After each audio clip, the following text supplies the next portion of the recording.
Good morning everyone. तो आज हम लोग अकाउंट्स का चैप्टर नंबर 1 नहीं कह सकता, बेसिक्स हम लोग स्टार्ट करने जा रहे हैं, जिसमें कि हम लोग ये देखेंगे कि किस तरीके से अकाउंट्स को बिल्डअप करेंगे और उसके वर्ड्स, टर्मिनोलॉजी, ये है क्या, किस तरीके से चलता है, वो सारी चीजें हम क्या करेंगे इसमें डिस्कस करेंगे। तो आइए शुरुआत करते हैं चीजों से क्या होता है। बेटे, एक स्टोरी से मैं स्टार्टिंग करूंगा। उस स्टोरी के थ्रू हम अकाउंट्स को समझने की कोशिश करेंगे। क्या होता है बच्चे, ये हम हैं, हमको पैसे की नीड है। ये कौन है? एक बेटा है। बेसिकली ये कौन है? एक बेटा है। इसको 5 लाख रुपए की जरूरत है। इसको 5 लाख रुपए की जरूरत है। सर ये क्या करेगा इस 5 लाख रुपए का? इस 5 लाख रुपए से क्या करेगा? बिजनेस को सेटअप करेगा। क्या करेगा इस 5 लाख रुपए से? बिजनेस को सेटअप करेगा। तो जब 5 लाख रुपए की इसको नीड होगी तो ये 5 लाख रुपए किससे मांगेगा? ये 5 लाख रुपए किससे मांगेगा? सबसे पहले मांगेगा, कब किसी भी बच्चे को अगर पैसे की नीड होती है तो वो किससे मांगता है? अपने पापा से मांगता है, जिसने उसको जन्म दिया है। पापा के अलावा कोई और व्यक्ति पैसा नहीं देगा, क्योंकि कोई भी अगर पैसा देता है तो उसको उसका फाइनेंशियल स्टेटस देखना पड़ता है। उसकी प्रॉपर्टी कितनी है, उसकी इनकम कितनी है, क्या वो पैसा लौटा पाएगा, क्या वो इंटरेस्ट दे पाएगा। बाहर वाला जो बंदा होगा, जो पापा के अलावा होगा, वो हजारों चीजें देखेगा। लेकिन जो हमारे फादर होते हैं वो बिना किसी लालच के हमको क्या करते हैं? चीजें प्रोवाइड करते हैं। जैसा कि आप लोग बचपन से देखते आ रहे हैं, आपको कपड़े दिलाते हैं, किताबें दिलाते हैं, बुक्स दिलाते हैं, और उसके बदले क्या आपसे कुछ लेते हैं? नहीं। लेकिन अन्य आदमी जो पापा के अलावा है, अगर वो रिक्शे पे जा रहा है तो रिक्शे वाला आपसे पैसे लेगा। आप झूला झूले, झूला वाला आपसे पैसे लेगा। आप टिक्की खा रहे हो, टिक्की वाला आपसे पैसे लेगा। आप ट्यूशन पढ़ रहे हो, ट्यूशन वाला आपसे पैसे लेगा। लेकिन पापा अगर आपको पढ़ाएंगे तो वो आपसे पैसा नहीं मांगेंगे। तो ऐसा बच्चे को अगर 5 लाख रुपए की जरूरत है तो ऐसा कौन सा सोर्स है जिससे कि वो सबसे पहले पैसा बिना किसी कॉस्ट के ले सकता है? तो वो कौन है? हमारे फादर। तो मैं कौन बना रहा हूं यहाँ पे? हमारे पिताजी। तो ये है मेरे पापा, जिन्होंने मुझे कह दिया, मैंने इनसे पैसा मांगा, पापा मुझे पैसे दे दो। बेटे ने जब पैसे मांगे कि पापा मुझे पैसे दे दो, तो पापा बोलते, बेटे मेरे पास 5 लाख तो नहीं है, लेकिन मेरे पास मेरे बच्चे 3 लाख रुपए हैं। मैं आपको 3 लाख रुपए दे सकता हूँ। ठीक है? एक्टिवली परफॉर्म करो, ऐसा होपलेस होके नहीं रहना है। समझ में आता है? Very nice. ज्यादा हल्ला नहीं, नॉर्मल तो ठीक है, समझ में? रिलैक्स। ओके। तो 5 लाख रुपए की मुझे जरूरत थी, तो पापा से कितने रुपए मैंने मांग लिए? 3 लाख रुपए। अब बाकी के पैसे की मुझे नीड आ रही है, अब मैं किससे मांगू? मुझे और पैसे की जरूरत है, मैं किससे मांगू वो पैसे? तो जब मुझे पैसे की जरूरत पड़ेगी तो मैं गया किसके पास? पापा के अलावा अब जो मेरे पास सोर्स है, जैसे कि बैंक, जैसे कि चाचा, जैसे कि ताऊ, जैसे कि फूफा, जैसे कि other sister and all that, other than पापा, पूरे वर्ल्ड, पूरी दुनिया को हमने किसके अंदर कैटेगराइज कर दिया है? पापा के अलावा में। तो पापा के अलावा जो आदमी होते हैं हम उनको क्या बोलते हैं? अंकल। पापा हमारे एक होते हैं, और पापा के अलावा जितने भी आदमी होते हैं उनको हम लोग क्या बोलते हैं? अंकल। तो अब हम किससे पैसा लेने जा रहे हैं? अंकल से। तो अंकल एक नहीं होते हैं, अंकल क्या होते हैं? अनेक होते हैं। पापा एक होते हैं और अंकल अनेक होते हैं। तो पापा के अलावा जो दुनिया बची उनसे हमने कितने लिए? ये कौन है? हमारे अंकल। अंकल लोगों से मैंने कितने पैसे मांग लिए? 2 लाख रुपए। तो अंकलों ने मुझे कितने रुपए दे दिए? 2 लाख। मेरे पापा ने मुझे कितने लाख रुपए दिए हैं? 5 लाख रुपए। पापा ने, और 5 लाख रुपए मेरे को चाहिए थे, जिसमें से 3 लाख रुपए किसने दे दिए? पापा ने। और 2 लाख रुपए किसने दे दिए? अंकल ने। टोटल मिला के मेरे पास अब कितने पैसे हो गए? 5 लाख रुपए। 3 lakh plus 2 lakh is equal to 5 lakh रुपए। तो ये मेरे सोर्स है। क्या बेटे, क्या मैं पापा को घर वाले बोल सकता हूँ? क्या मैं पापा को घर वाले बोल सकता हूँ? ये कौन है? मेरे घर वाले। और ये कौन है बेटा? अंकल लोग कौन होते हैं? जब जब भी कोई पैसा देता है तो मम्मी क्या बोलती है? बेटे बाहर वाले अगर पैसा दें तो लेना मत। तो ये कौन है? बाहर वाले। और पापा अगर पैसा दे तो उसे क्या बोलते हैं? ले लेना। तो ये कौन है? घर वाले। और ये कौन है? बाहर वाले। और इन दोनों से मैंने क्या ले लिया? पैसा, जिससे मैं क्या खरीदूंगा बिजनेस के लिए? सामान। क्या खरीदूंगा बिजनेस के लिए? सामान। कौन से सामान? कौन से सामान लूंगा? जो बिजनेस को चलाने में क्या करते हैं, हेल्प करते हैं, जो बिजनेस को चलाने में हेल्प करते हैं। जितने भी सामान बिजनेस को चलाने में हेल्प करते हैं, जितने भी सामान बिजनेस को चलाने में हेल्प करते हैं, हम उनको क्या बोलते हैं, एसेट्स बोलते हैं। क्या बोलते हैं, हम उनको एसेट्स बोलते हैं। जितने भी सामान बिजनेस को चलाने में हेल्प करते हैं, हम उनको क्या बोलते हैं, एसेट्स बोलते हैं। ठीक है, तो फिर से एक बार रिवाइज करते हुए चलते हैं कि एक बच्चे को पैसे की जरूरत थी। बच्चा कौन है, हम अपने आप को क्या मान के चलेंगे बेटा, ये कौन है, हम। और हमें पैसे की जरूरत है, तो हमें पैसे की जरूरत है, बेटे को पैसे की कितने की जरूरत है, 5 लाख रुपए की। जिसमें से पापा ने कितने दे दिए उसको, जिसमें से पापा ने कितने दे दिए उसको, 3 लाख रुपए। और बाहर वालों ने कितने दे दिए उसको, 2 लाख रुपए। टोटल मिला के कितने हो गए बेटा, 5 लाख रुपए। तो इस तरीके से अगर बिजनेस किसी को खोलना होता है तो उसको पैसे की जरूरत पड़ती है। आइए इसी को थोड़ा सा और अपग्रेड करते हुए चलते हैं आगे की ओर। अभी हमने पढ़ा था कि बेटे को पैसे की जरूरत है तो वो किससे मांगता है, अपने पिता से। जब पिता के पास पैसे खत्म हो जाते हैं तो फिर वो किससे मांगता है, अदर देन पापा, जो कि अंकल है। तो अब मैं इसी को कैसे लेके चलूंगा कि अब यहाँ पे जो बेटे का रोल प्ले कर रहा था, यहाँ पर जो बेटे का रोल प्ले कर रहा है वो कौन है, बिजनेस। हम क्या बोलेंगे उसको, बिजनेस। ठीक है, और जो यहाँ पे बाप का रोल प्ले कर रहा था, मतलब पापा का रोल प्ले कर रहा था, वो कौन है यहाँ पर, बिजनेस मैन। तो यहाँ पे बेटे का रोल कौन प्ले कर रहा है बच्चों, बिजनेस। और पापा का रोल कौन प्ले कर रहा है अब, बिजनेस मैन। और जो पापा के अलावा हम लोगों ने बोला था अंकल, जिसे हम बोल रहे थे कि अंकल भी हैं पापा के अलावा, जितने भी हैं उन्हें हम क्या बोलेंगे अब, अदर देन बिजनेस मैन। तो यहाँ पे कौन आ जाते हैं, बिजनेसमैन। यहाँ कौन आ जाते हैं, अदर देन बिजनेसमैन। और ये किसका हो जाता है फिर, बिजनेस का। तो बिजनेसमैन ने कितने पैसे दिए हैं बच्चों, 3 लाख। और बिजनेसमैन के अलावा कितने मिले हैं, 2 लाख। और इन दोनों से जो पैसा आया उससे मैंने क्या खरीद लिया, सामान। तो बेटे ये किसका पैसा है, इंटरनल। किसका पैसा है ये, इंटरनल। इंटरनल को हमने क्या बोला था अभी अभी, घर वाले। घर के पैसे को क्या बोलेंगे, इंटरनल। और ये क्या है हमारा बच्चों, एक्सटर्नल। ये क्या है हमारा, एक्सटर्नल सोर्स ऑफ फंड। तो इसको हम लोगों ने क्या बोला है, बाहर वालों का पैसा। तो एक क्या हो गया हमारा, घर वालों का पैसा, और एक क्या हो गया हमारा, बाहर वालों का पैसा। और इन दोनों से मेरे को कितने पैसे मिल गए, 5 लाख रुपए। जिससे कि अब मैं क्या खरीदूंगा, तो बिजनेस को चलाने वाले सामान, बिजनेस को चलाने वाले सामान। इससे मैं क्या खरीदूंगा, बिजनेस को चलाने वाले सामान। अब बेटे एक चीज बताता हूं मैं,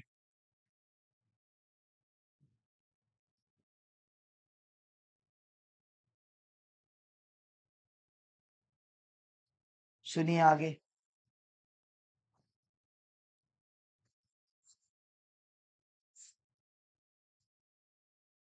अब इसी को मैं थोड़ा सा और अपग्रेड करता हूं। ये जो इंटरनल सोर्स ऑफ फंड है बेटा, इसको अब हम क्या बोला करेंगे, कैपिटल। क्या बोलेंगे आज के बाद हम इसको, कैपिटल। जैसे बेटे ब्राह्मणों में पापा को पिताजी बोलते हैं, मुसलमानों में अब्बू बोलते हैं, ठीक है, पंजाबियों में कुछ और बोलते हैं, ठीक है। तो इसी तरीके से अकाउंट्स में पिताजी को कैपिटल बोलते हैं। जिसने, और पिता कौन होता है, जो हमको जन्म देता है। तो बिजनेस, हम कौन है, हम कौन है, बिजनेस। ये कौन है, ये हम है। ये कौन है, ये हम है। हमें जन्म देने वाला कौन है, हमारा पिता।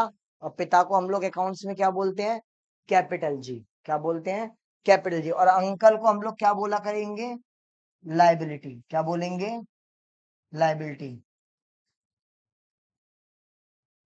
ठीक है, और इन दोनों से क्या लेंगे हम, बिजनेस को चलाने के सामान। और उन सामानों को हम लोग क्या बोलते हैं अकाउंट्स में, एसेट्स। बिजनेस को चलाने के लिए जितने भी सामानों की जरूरत पड़ती है, उन सबको हम लोग क्या बोलते हैं? एसेट्स। एग्जाम्पल मेरे बच्चों, मैं कोचिंग सेंटर खोलना चाहता हूँ, तो मुझे क्या चाहिए? डेस्क चाहिए, मार्कर चाहिए, बोर्ड चाहिए, चेयर चाहिए, टेबल चाहिए, प्रोजेक्टर चाहिए, कंप्यूटर चाहिए, प्रिंटर चाहिए, कैमरा चाहिए, माइक चाहिए, कई सारे फैन चाहिए, ट्यूबलाइट चाहिए, वाटर कूलर चाहिए, बुक्स चाहिए। तो ये सारी चीजें क्या है? एक बिजनेस को चलाने के लिए जरूरत में काम आने वाली चीजें, इन्हीं को हम लोग क्या बोलते हैं? एसेट्स। एक बिजनेस को चलाने के लिए जितने भी सामानों की जरूरत पड़ती है, उन सारे सामानों को हम लोग क्या बोलते हैं? एसेट्स। और एसेट्स लाने के लिए पैसा कहाँ से मिलता है? एक तो मेरे घर वाले देते हैं, एक मेरे और बाहर वाले देते हैं, दोनों को मिला के क्या बन जाता है? बिजनेस को लाने के लिए सामान। तो आइए इसी को फॉर्मल तरीके से पढ़ते हैं। क्या? बिजनेस को चलाने वाले सामान को क्या बोलते हैं? बिजनेस को चलाने वाले सामान को क्या बोलते हैं? एसेट्स। इस एसेट्स को लाने के लिए जो बाहर वाले पैसा देते हैं, उसको क्या बोलते हैं? बाहर वाले, अगर कर्जा, बाहर वालों का कर्जा, कर्जा बाहर वालों का, उसको हम लोग क्या बोलते हैं? लाइबिलिटी। ठीक है। और ऐसे ही अगर कर्जा हम घर वालों से लेते हैं, तो उसे हम लोग क्या बोलते हैं? कैपिटल। तो यहीं से फॉर्मूला नहीं मेरे बच्चे, लॉजिक है ये, जनरेट होता है। Assets is equal to liability plus capital. Assets is equal to liability plus capital. Assets क्या होती है? Anything which is helpful to run a business. क्या बोलेंगे? Anything which is helpful to run a business. कैसे? Anything which is used to carry on a business। मेरे बच्चे कुछ word है इसमें, कहते हैं which is helpful to run a business, which provide economic benefit और which have control। कोई भी ऐसी चीज जो हमें हेल्पफुल हो बिजनेस को चलाने में, कोई भी ऐसी चीज जो हमें पैसा कमाने में मदद करे, और कोई भी ऐसी चीज जिस पे हमारा कंट्रोल हो, उन सभी को हम क्या बोलते हैं? एसेट्स बोलते हैं। क्या बोलते हैं? ऐसी कोई भी चीज को हम लोग क्या बोलते हैं? एसेट्स बोलते हैं। अब इसको लाने के लिए क्या चाहिए होता है? पैसा चाहिए होता है। अगर वो फंड, फंड का मतलब क्या होता है बेटा? पैसा। अगर वो फंड अदर देन बिजनेसमैन देता है, तो हम लोग क्या बोलते हैं उसको? External source of fund. क्या बोलते हैं? External source of fund. जैसे हमने सरल भाषा में क्या बोला था? बाहर वालों का कर्जा। बाहर वालों के कर्जे को हम लोग क्या बोलते हैं? External source of fund. Next है मेरे बच्चे कैपिटल। कैपिटल क्या होता है? हमारा इंटरनल सोर्स ऑफ फंड होता है। ये भी हमें क्या प्रोवाइड करते हैं? फंड। फंड कौन सा होता है? ये हमारे घर वाले होते हैं, इसीलिए हम क्या बोलेंगे? Internal source of fund. This is what? Internal source of fund. ठीक है, आगे की ओर बढ़ते हैं। आगे क्या हो जाएगा बच्चों? अभी अभी हमने पढ़ा है assets is equal to liability plus capital. फिर से रिवाइज करते हुए चलते हैं। एसेट्स का मतलब क्या होता है? बिजनेस को चलाने के लिए जितनी भी सामानों की जरूरत पड़ती है, उनको हम लोग क्या बोलते हैं? एसेट्स बोलते हैं। उस एसेट्स को लाने के लिए मुझे किस चीज की जरूरत है? फंड की जरूरत है। तो उस फंड को लाने, फंड कौन कौन देता है? एक तो इंटरनल सोर्स ऑफ फंड होते हैं, मतलब अगर बिजनेसमैन पैसा दे रहा है तो वो इंटरनल सोर्स ऑफ फंड है, और अगर बिजनेसमैन के कोई अलावा दे रहा है तो वो एक्सटर्नल सोर्स ऑफ फंड है। तो इंटरनल सोर्स ऑफ फंड कौन होता है? अगर बिजनेसमैन पैसा देता है उन सामानों को लाने के लिए, तो उसे इंटरनल सोर्स ऑफ फंड कहते हैं। और अगर बिजनेसमैन के अलावा कोई पैसा देता है, कोई भी आदमी, तो उसे एक्सटर्नल सोर्स ऑफ फंड कहते हैं। और इन दोनों फंड को मिलाकर हमारी क्या होती है? पूरी संपत्ति होती है बिजनेस की। पर वो होती किसके नाम पे है? बिजनेस के नाम पे होती है, किसी और के नाम पर नहीं होती है। ठीक है। अब बेटे ये जो हमारा बिजनेस है, मैंने अभी अभी बताया एसेट्स कौन है? एसेट्स किसकी होती है? याद रखना है एक रूल, जिसको हम लोग आगे जाके सेपरेट लीगल एंटिटी कहते हैं, बिजनेस एंटिटी भी कहते हैं। बिजनेस और बिजनेसमैन को अलग अलग मान के चलना। क्या?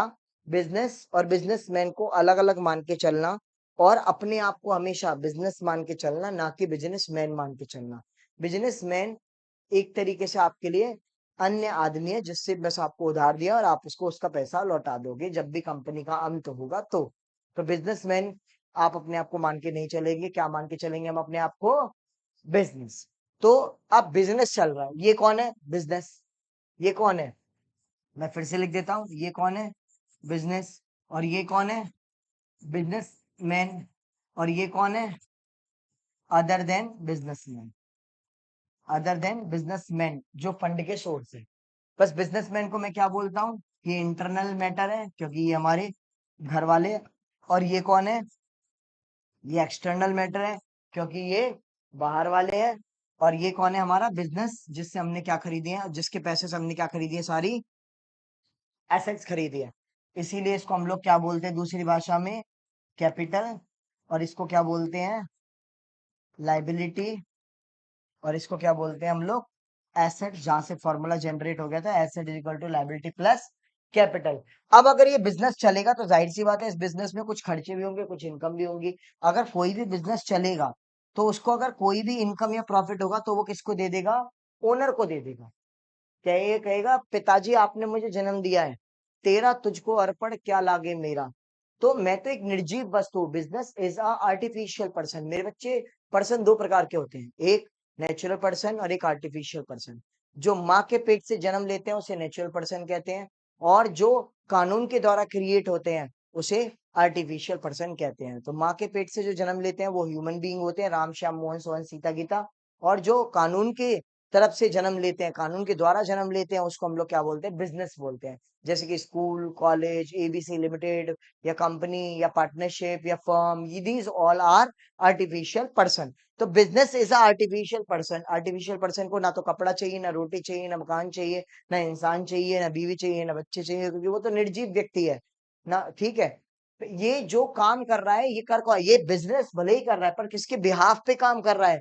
बिजनेसमैन के बिहाफ पे कर रहा है। तो कोई भी अगर बिजनेस को चलाने में खर्चे होते हैं तो वो कौन बियर करेगा मेरे बच्चों?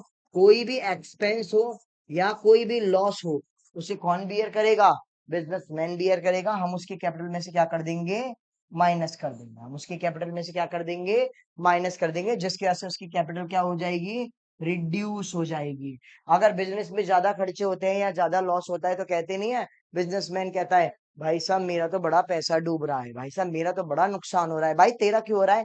खर्च, लॉस हो रहा है बिजनेस का, तुझको क्या फर्क पड़ रहा है? कहेगा भाई वो तो निर्जीव व्यक्ति है, वो तो बस मेरे मेरे बिहाफ पे काम कर रहा है। असली सदमा और झटके तो मुझे ही लग रहे हैं।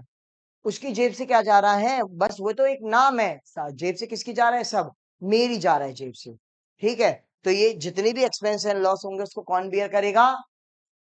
बिजनेसमैन। तो मेरे बच्चे अगर एक्सपेंस और लॉस को बियर करेगा तो जाहिर सी बात है मजे भी यही लेगा। तो मजे ये लेगा मतलब क्या? कोई भी अगर बिजनेस में इनकम होगा या कोई भी अगर बिजनेस में प्रॉफिट होगा तो वो भी कौन लेगा? बिजनेसमैन लेगा, जिसकी वजह से उसकी इनकम क्या हो जाएगी? बढ़ जाएगी। क्या हो जाएगी? जिसकी वजह से उसकी इनकम बढ़ जाएगी। तो आइए एक बार रिवाइज करते हैं कि बिजनेस में अगर कोई भी खर्चा होगा तो वो किसको डिवोटेड हो जाएगा? बिजनेसमैन को। और कोई भी इनकम होगी वो भी किसको डिनोटेड हो जाएगी? बिजनेसमैन को। तो इसी चीज को अगर मैं दूसरी भाषा में थोड़ा सरल और शॉर्टकट में लिखूं तो कैसा दिखेगा वो देखिए। Assets is equal to liability plus capital, minus कर दो बिजनेस के सभी एक्सपेंस एंड लॉस, और प्लस कर दो बिजनेस के सभी इनकम एंड प्रॉफिट। तो ये क्या बन जाएगा? आपका पंचमुखी बन जाएगा। मैं इसको पंच तत्व कहता हूं। Reason is that 1 2 3 4 5, these are the पंचमुखी पंच तत्व जिसके ऊपर अकाउंट्स हमारी टिकी हुई है। तो आइए अकाउंट्स को टिकाते हैं थोड़ा सा। कैसे दिखते हैं अकाउंट्स? Let's see. तो ये है मेरे बच्चों अकाउंट्स,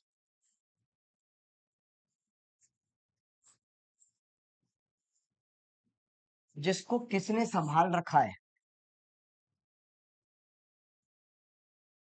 पहला, अकाउंट्स को संभाल रखा है clearly CLEAR।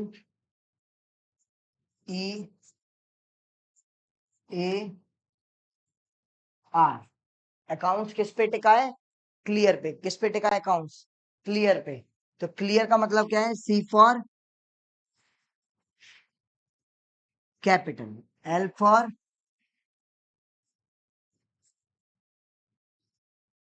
Liabilities, E for expense and loss, A for assets, और आर का दूसरा नाम होता है इनकम एंड प्रॉफिट, वैसे इसका दूसरा नाम है रेवेन्यू।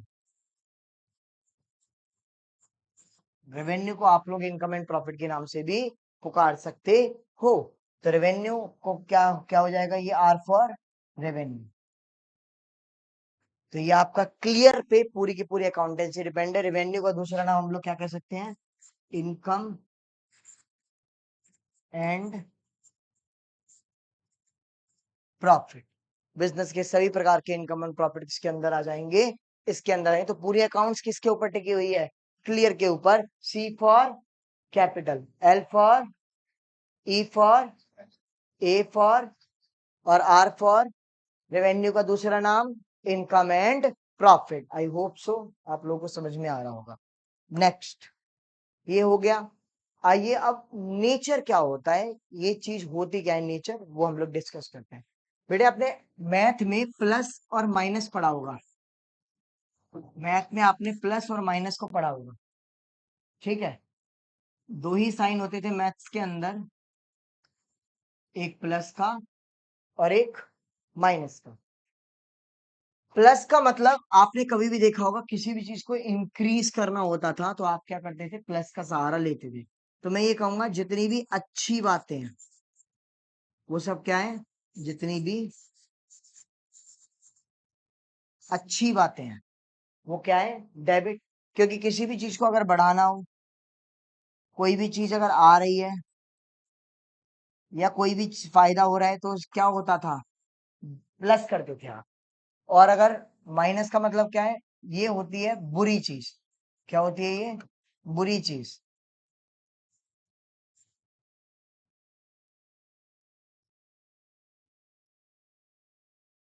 अब इसमें क्या होता है, कुछ भी जाता है या कुछ भी डिक्रीज होता है तो वो किसके अंदर आता है, माइनस के अंदर। सेम बेटे, जो इज्जत आप मैथमेटिक्स में देते थे वही इज्जत आप अकाउंट्स में क्या दोगे इनको। अकाउंट्स में जो इज्जत आप प्लस को देते थे वही इज्जत आप किसको दे दोगे, आप डेबिट को। डी आर, डेबिट, इसका फुल फॉर्म डेबिट रिकॉर्ड भी होता है और ड्रिंजर भी कहते हैं लोग इसको, ठीक है, लैटिन वर्ड है। और ये क्या होता है बेटा, ये माइनस होता है, माइनस को हम लोग क्या बोलते हैं, क्रेडिट, और इसको क्रिंजर के नाम से भी जाना जाता है, ड्रिंजर और क्रिंजर। Luca Fra Pacioli is the father of accountancy, जिन्होंने डबल एंट्री सिस्टम के अंदर डेबिट और क्रेडिट को ड्रिंजर और क्रिंजर के नाम से पुकारा है। लेकिन जर्नली लोगों को ये पता है कि इसको डेबिट रिकॉर्ड और क्रेडिट रिकॉर्ड या डेबिट रजिस्टर या क्रेडिट रजिस्टर भी कहा जाता है। लेकिन अगर इसकी फुल फॉर्म छोटी सी मैं बोलूं तो इसको लोग DEBIT डेबिट बोलते हैं और इसको CREDIT क्रेडिट बोलते हैं। आप इसके आगे रिकॉर्ड कर दोगे तो वो वर्ड भी आ जाएगा, डेबिट रिकॉर्ड, क्रेडिट रिकॉर्ड, जहां से दो वर्ड मिल गए आपको, DR और CR, यहां से ये बिल्डअप हुआ है, DR और CR। तो जो इज्जत आप मैथमेटिक्स में प्लस और माइनस को देते थे वही इज्जत आप अकाउंट्स में डेबिट और क्रेडिट को दोगे। जब भी कुछ बढ़ेगा, जब भी कुछ अच्छा होगा, जब भी कुछ आ रहा है, जब भी कोई खुशखबरी हो रही है तो मैथ में हम कहते थे प्लस हो रहा है, अकाउंट्स में क्या बोलेंगे, डेबिट हो रहा है। और जब भी कुछ बुरा हो रहा है, जब भी कुछ घट रहा है, जब भी कुछ नुकसान हो रहा है, जब भी कुछ डिक्रीज हो रहा है, जब भी कुछ जा रहा है तो हम उसको क्या बोलेंगे, माइनस। और माइनस को अकाउंट्स में क्या बोलते हैं, क्रेडिट। तो आइए मैथमेटिक्स के रूल को अकाउंट्स में फॉर्मुलेट करते हैं कैसे। मैं अकाउंट्स नहीं सिखाऊंगा, अब मैं मैथ सिखाऊंगा, क्या होता है मैथ्स, आइए देखें। साथ चाहूंगा इसमें आप लोगों का, minus minus plus, plus plus plus, plus minus minus, minus plus minus. ये आप लोगों ने सिक्स्थ क्लास में पढ़ लिया होगा फर्स्ट टाइम।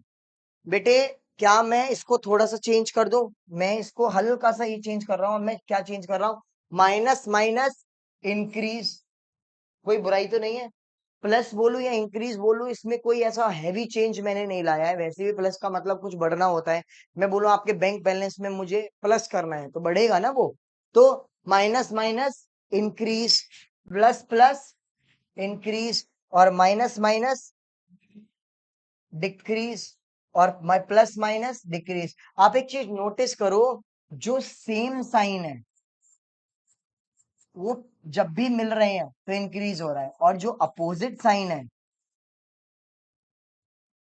वो जब मिल रहे हैं तो चीज क्या हो रही है, डिक्रीज हो रही है। जब भी आदमी से आदमी मिलता है तो दोस्ती बढ़ती है, औरत से औरत मिलती है तो दोस्ती बढ़ती है, और आदमी से औरत मिलती है तो लड़ाई बढ़ती है। तो जब भी दो अपोजिट जेंडर मिलेंगे तो लड़ाई होगी, और जब भी सेम जेंडर मिलेंगे तो पावर बढ़ेगी। समझ में आया? तो मैथमेटिक्स को अब अकाउंट्स में कन्वर्ट करने जाते हैं। कैसे करेंगे बेटे? क्या मैं इस चीज को, इसको रिप्लेस करके चेंज कर सकता हूँ? कैसे? देखो, ये जो मैंने लिखा है, मैं इसकी जगह क्या इसमें कन्वर्ट कर दूं तो कैसा दिखेगा?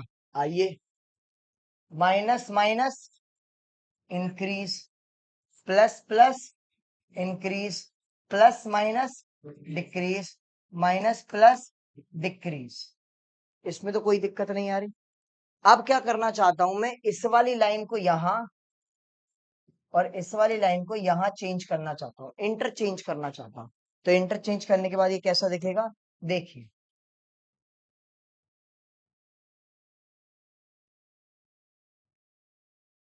यहाँ पे कैसे करेंगे ये देखिए। माइनस को बढ़ाना है तो क्या करो? माइनस। मैंने यही करा है, बस ये यहां आ रहा है और ये यहां आ रहा है। ठीक है, माइनस को बढ़ाना है तो माइनस करो, बस मैंने ये करा है। ये चेंजेस कर रहा हूं, माइनस को बढ़ाना है तो माइनस करो, प्लस को बढ़ाना है तो सेम सेम साइन बोल दो, प्लस करो, माइनस को घटाना है तो प्लस करो, और प्लस को घटाना है तो माइनस करो। एक बात मैंने आपको बता दी थी, जब भी सेम साइन करोगे तो बढ़ जाएगा, और जब भी अपोजिट साइन करोगे तो वो घट जाएगा। आप नोटिस करेंगे कि ये इन दोनों में जब आप बढ़ा रहे हो तो सेम साइन बोल रहे हो, और इन दोनों में जब आप बढ़ा रहे हो तो आप अपोजिट साइन बोल रहे हो। तो फिर से बोलते हैं, बिना देखे प्रैक्टिस करने की कोशिश करेंगे।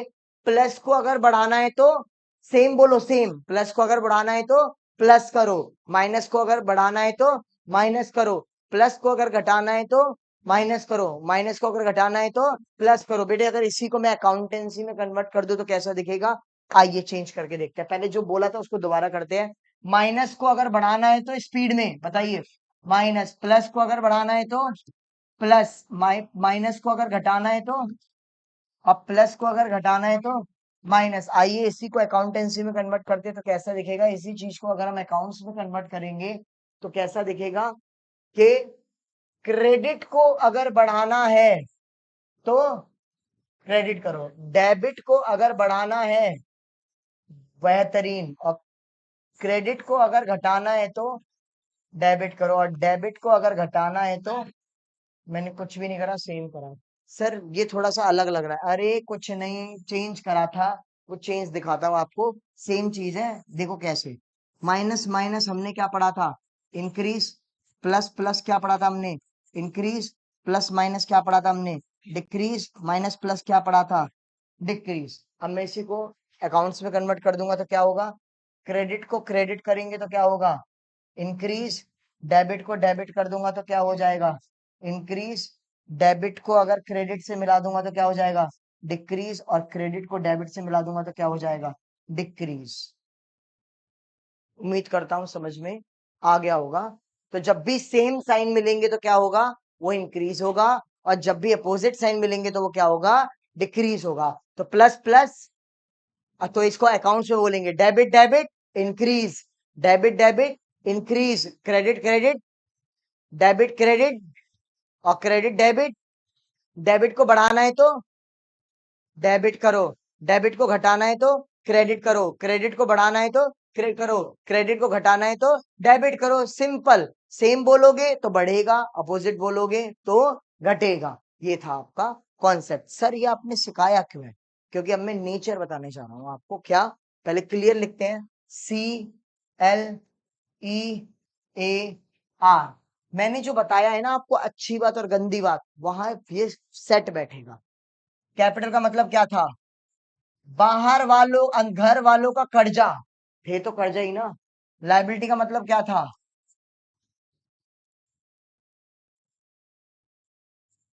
और ई का मतलब क्या था? Expense and loss. ए का मतलब क्या था? एसेट्स। आर का मतलब क्या था? और दूसरा नाम क्या था? Income and profit. आइए इनके नेचर्स लिखते हैं। कैपिटल क्या होता है बेटा? याद करो, ये दोनों ही क्या थे? कर्जा थे। ये दोनों ही क्या थे? कर्जा थे। जब ये दोनों कर्जे हैं तो कैपिटल का नेचर अच्छी बात है या बुरी बात है? कैपिटल अच्छी बात है, बुरी बात है? बुरी बात को क्या बोलेंगे? क्रेडिट। लायबिलिटी भी क्या है? कर्जा है, बुरी बात। एसेट्स क्या है? अच्छी बात, तो क्या हो जाएगा? डेबिट। अच्छा, एक्सपेंस एंड लॉस, आपके दिल से आवाज निकल रही होगी कि ये क्या होनी चाहिए? क्रेडिट। पर आपको उल्टा याद करना है। ये क्या हो जाएंगे? डेबिट। और इसका अपोजिट क्या हो जाएगा? क्रेडिट। बस इन दोनों को आपको अलग याद करना है, बाकी सब नेचर के वाइज है। तो कैपिटल इंटरनल सोर्स ऑफ कर्जा है, इसीलिए क्रेडिट। लायबिलिटी बाहर वालों का कर्जा है, इसीलिए क्रेडिट। एसेट्स हमारी संपत्ति है, हमारी कौन? हम कौन? बिजनेस। तो एसेट्स हमारी संपत्ति, इसीलिए अच्छी बात। एक्सपेंस एंड लॉस होना चाहिए क्रेडिट, पर याद करेंगे डेबिट। और होना चाहिए इनकम एंड प्रॉफिट, डेबिट, पर याद करेंगे क्रेडिट। सर ये याद नहीं हो पाता है सर, इसका दूसरा नाम क्या था? Income and profit. सर इससे एक शॉर्टकट बन सकता है क्या? वो सुनो, क्या बनेगा? L I C. L I C, life insurance corporation. क्या बन गया? Life insurance corporation. तो बेटा एल आई सी जितने भी हैं आप नोटिस करेंगे उनका नेचर क्या है? क्रेडिट। बच कौन गए? ए और ई, उनका नेचर क्या है? डेबिट। हो गए पांच। तो एल आई सी जितने भी है वो क्या हो जाएंगे? क्रेडिट। देखो, L for liability, I for income, C for capital, तीनों का नेचर क्या है? क्रेडिट। और A for assets, E for expense, इसका नेचर क्या हो जाएगा? डेबिट। Simple is that. अब ये बढ़ते और घटते क्यों है? आपने एक चीज नोटिस करी थी कि अगर माइनस का टू है तो उसको बढ़ाने के लिए और माइनस करना पड़ता है, घटाने के लिए और प्लस करना पड़ता है। और अगर वहीं अगर प्लस का टू है तो उसको बढ़ाने के लिए क्या करना पड़ता है? प्लस। और घटाने के लिए क्या करना पड़ता है? माइनस। तो ये सब निर्भर किस पे कर रहा था? इस पे कि टू का नेचर क्या है, केस टू का नेचर क्या है, ये प्लस का है या माइनस का है। इसी चीज को अगर मैं अकाउंट्स में कन्वर्ट करूं, तो अगर किसी भी चीज का नेचर डेबिट है, अगर किसी भी चीज का नेचर डेबिट है, तो उसको अगर मुझे बढ़ाना है तो मैं क्या करूंगा? डेबिट। और घटाना है तो क्या करूंगा? क्रेडिट। और अगर किसी भी चीज का नेचर अगर क्रेडिट है और उसको अगर मुझे बढ़ाना है तो क्या करूंगा? क्रेडिट। घटाना है तो क्या करूंगा? डेबिट। अभी अभी हमने सीखा था। तो मेरे बच्चों अभी तो सिखाया था कि एल आई सी का नेचर क्रेडिट है और ए और ई का नेचर डेबिट है। तो जब भी कभी तुम्हारे सामने एसेट्स और जब भी तुम्हारे सामने कभी भी एसेट्स और एक्सपेंस आ जाएं तो उनका नेचर क्या होता है? डेबिट। तो जब भी उनको बढ़ाना होगा तो और डेबिट करेंगे और घटाना होगा तो क्रेडिट करेंगे। और एल आई सी का नेचर क्या होता है? क्रेडिट। तो जब भी उन्हें बढ़ाना होगा तो क्रेडिट करोगे और घटाना होगा तो डेबिट करोगे। तो आइए इसी के ऊपर एक क्वेश्चन देता हूं, उसे सॉल्व करेंगे आप। क्या? देखिए, assets, liability, capital, expense and loss, income and profit. ये बेटे बॉक्स है, आपको इनका नेचर बताना है। पहले तो क्या है इस बॉक्स में? एक बॉक्स में आपको नेचर बताना है और फिर आप इसका इंक्रीज और डिक्रीज बताएंगे कि इंक्रीज होगा तो क्या करें, डिक्रीज होगा तो क्या करें।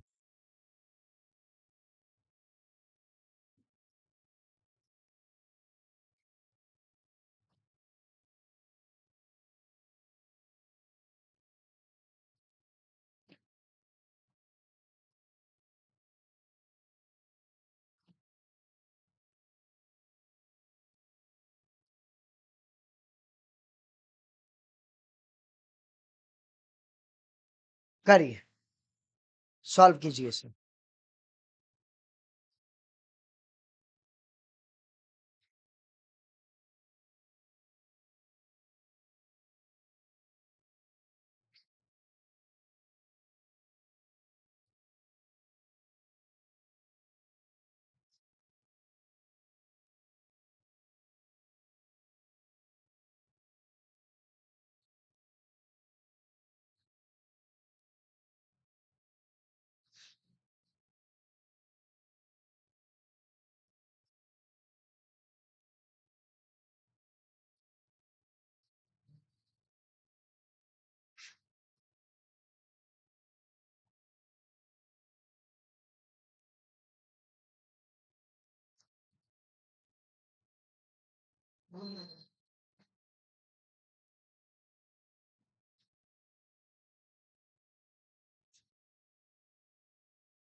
हाँ जी, ठीक है सर, इसको फिल करते हैं। आइए, एसेट्स का नेचर डेटर नहीं बेटा, डेबिट।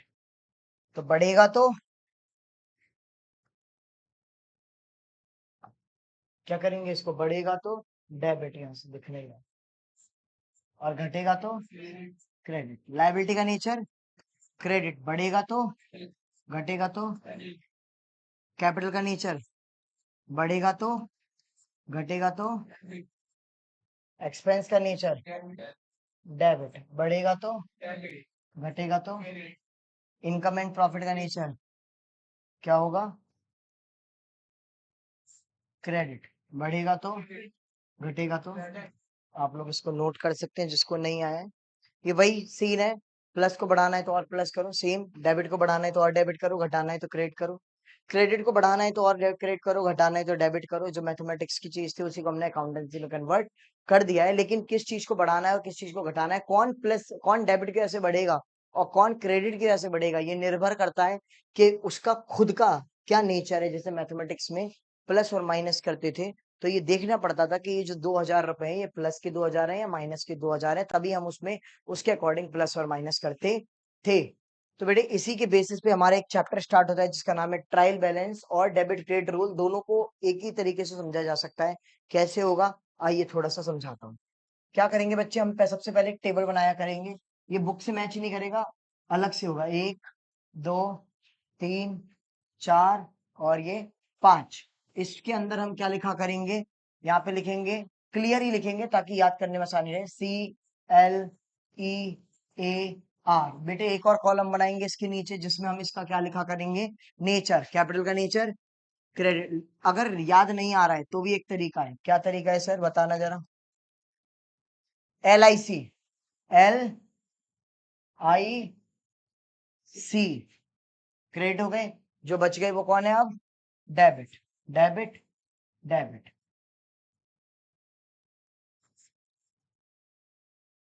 तो जो LIC थे वो मैंने क्रेडिट कर दिए और जो AE था वो मैंने डेबिट कर दिया।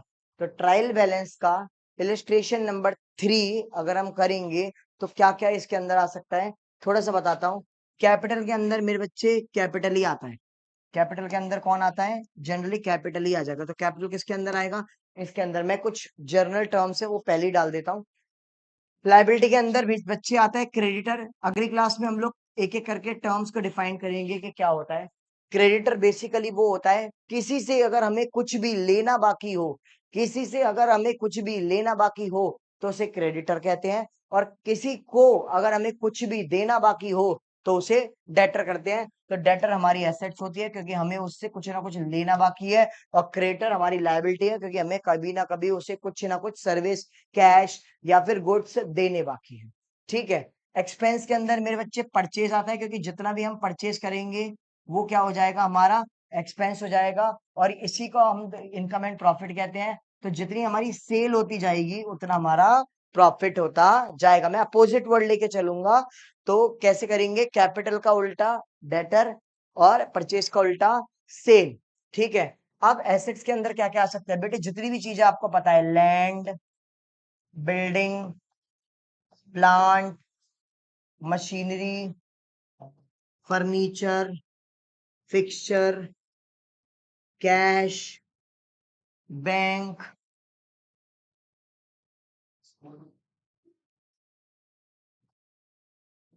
Cash, bank. अच्छा, बैंक का नेगेटिव बैलेंस जो होता है उसका नाम है बैंक ओवरड्राफ्ट। तो बैंक ओवरड्राफ्ट बैंक बैलेंस का नेगेटिव है, तो बेटे इसको मैं बैंक बैलेंस लिखूंगा और इसको मैं बैंक ओवरड्राफ्ट लिखूंगा। तो आप समझ जाना कि ये प्लस है और ये माइनस है। ठीक है। और क्या होते हैं बच्चों, अब एक्सपेंसेस में आते हैं बेटे। इसमें वेजेस आ जाते हैं। पर डे जो हम पे करते हैं उसे वेजेस कहते हैं। पर मंथ अगर पे करते हैं उसे सैलरी कहते हैं। इसमें कई सारे कैरिज इनवर्ड आते हैं, कई सारे इनवर्ड होते हैं। तो इन कैरिज इनवर्ड हो या कैरिज आउटवर्ड हो, दोनों ही क्या होते हैं हमारे एक्सपेंस होते हैं। फ्रेट भी आता है। और रेंट, बेटा रेंट, खाली रेंट तो इसमें आएगा, लेकिन अगर रेंट रिसीव है तो इसमें आएगा। ठीक है, अगर इंटरेस्ट रिसीव है तो इसके अंदर आएगा। मैं तो बेटे एक बात कहता हूं, फलाना ढिमकाना कुछ भी अगर रिसीव है तो वो इनकम है, और अगर कुछ भी पे है या पेमेंट है तो वो किस में आएगा, हमारा एक्सपेंस में आएगा। ठीक है, ड्राइंग कैपिटल में से माइनस होता है तो इसका नेगेटिव चीज है ड्राइंग। होता पर कैपिटल का ही पार्ट है, बट नेगेटिव पार्ट होता है। ठीक है, और इसमें क्या आ सकते हैं, आउटस्टैंड डिस्काउंट अलाउड और डिस्काउंट रिसीव, वेरी नाइस। तो अगर हम डिस्काउंट किसी को दे रहे हैं तो इसके अंदर आएगा, और अगर हम डिस्काउंट किसी से रिसीव कर रहे हैं तो वो इसके अंदर आएगा। तो ये मोटा माटी एक लिस्ट है, मैं रटाना नहीं चाह रहा हूं, बट एक ये है कि आपको ट्रायल बैलेंस इस क्लास के बाद अगर आप इलिस्ट्रेशन नंबर 3, 4, 5 ट्रायल बैलेंस का करेंगे तो आपको इसको करने में परेशानी नहीं आएगी। Plus debit credit rule chapter भी इसी से हमारा कंप्लीट होता जाएगा। बेटे अकाउंट के चैप्टर एक दूसरे से क्या होते हैं, कनेक्टेड होते हैं। तो अगर आप कोई एक चीज सीखोगे तो आपको वो कई सारे चैप्टर में काम आएगा। तो बेसिकली मैं ट्रायल बैलेंस को इसलिए उठाता हूं क्योंकि वहां से एसेट्स लायबिलिटी कैपिटल का हमें बेसिक कॉन्सेप्ट क्लियर होने लग जाता है। तो इससे इस पेज के बाद से आप इलिस्ट्रेशन नंबर 3, 4, 5 टीएस गरेवाल का आप कर सकते हैं, कोई प्रॉब्लम नहीं आएगी। तो आप लोग शुरू कर सकते हैं ट्रायल बैलेंस चैप्टर। तब तक के लिए थैंक यू वेरी मच। जय माता दी।